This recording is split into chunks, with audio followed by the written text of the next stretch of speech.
things worse. Plus member Article O. On December 8, the House of Representatives passed the Ocean Shipping Reform Act, OSRA, by a vote of 364 to 60. Given the large, bipartisan majority that supported it, it will likely pass the Senate and go on to receive the president's signature. A White House statement from November 17 spoke positively of the bill. With port congestion harming America's supply chains, a bill to reform ocean shipping might seem like a solution to what ails us.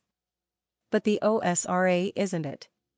The bill is non-responsive to the causes of our current problems, and if it has any effect at all on port congestion, it might make it worse.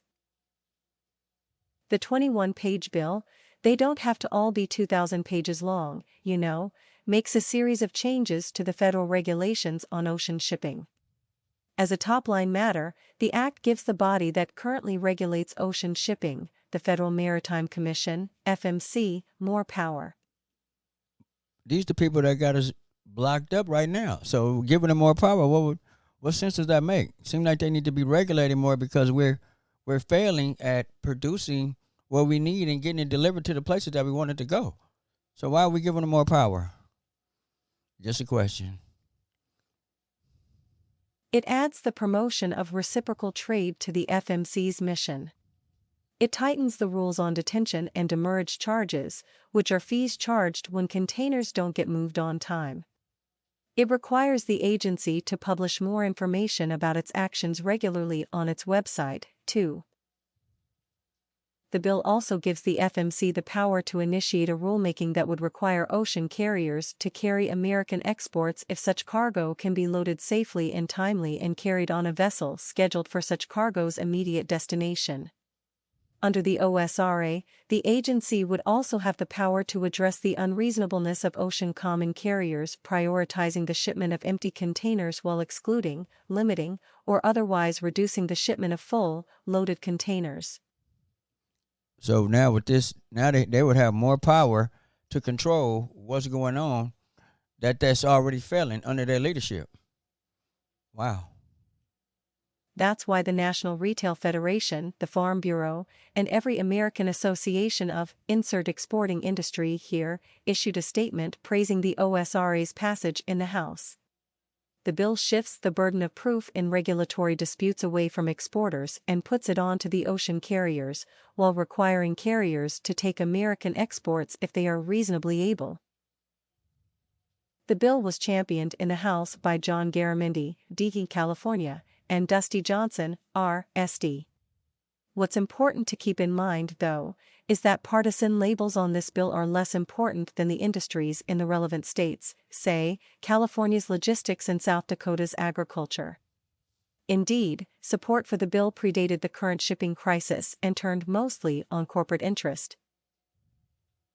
Rob Cordell, who was a member of the FMC from 1990 to 1992, tells National Review that the commercial relationship between the shipper and the carrier is at the core of everything the FMC does.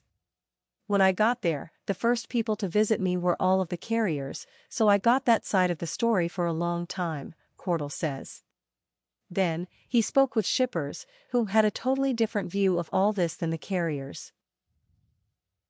Based on his experience with the FMC, Cordell says, I concluded that the main purpose of the FMC was to protect the foreign ocean-going cartels. By that he means the three major alliances of ocean carriers that control nearly all ocean trade in the world. Wow. Not one ocean carrier is American, largely due to centuries of protectionist policies that have made American shipping prohibitively expensive. Wow. Those issues are separate from the supply chain crisis we are currently enduring.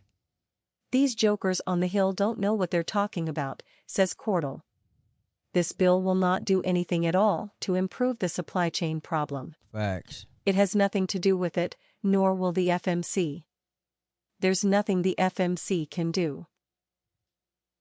Our ports are currently clogged because of imports, not exports.